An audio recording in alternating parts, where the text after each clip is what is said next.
Most startups keep chasing new customers, but the smartest ones are the ones that focus on making more from their existing customers. In this episode of Capital Compass, we break down how to build an effective upsell strategy that strengthens the lifetime value of your customers and unlocks faster growth. Building an upsell strategy that actually works.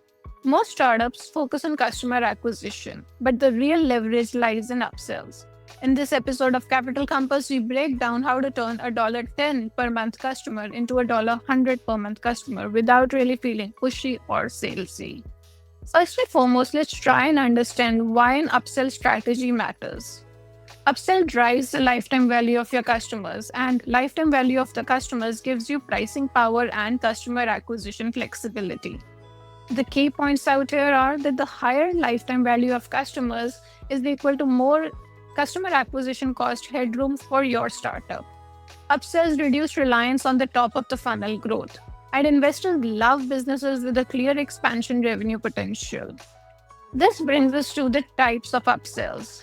Now, there are a couple of ways in which you can upsell to your customers. First and foremost is tiered pricing, the good, better, best plans. Second is the add-ons or the modules, extra tools, seats, or integrations.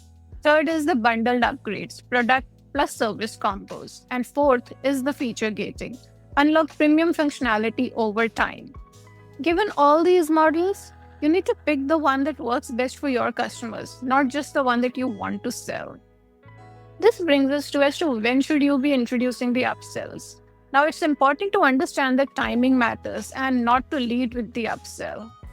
The best practices in this regard are to earn trust first with base offerings, to introduce the upsells based on behavior, for example, usage thresholds, milestones, and to use onboarding and check-ins to surface relevant upgrade paths. For example, if a customer hits 5 active projects in your tool, trigger an upgrade suggestion. They are showing intent. This brings us to the tools and tactics. What are the tools that are available and what tactics you can use? For example, you can use tools like Intercom, User Flow, or in-app prompts. You can segment your user base and then personalize the messages. You can test different price points or bundles via email campaigns. In closing, we'd like to wrap this episode by saying that upsells boost your lifetime customer value, which strengthens almost everything else in your startup.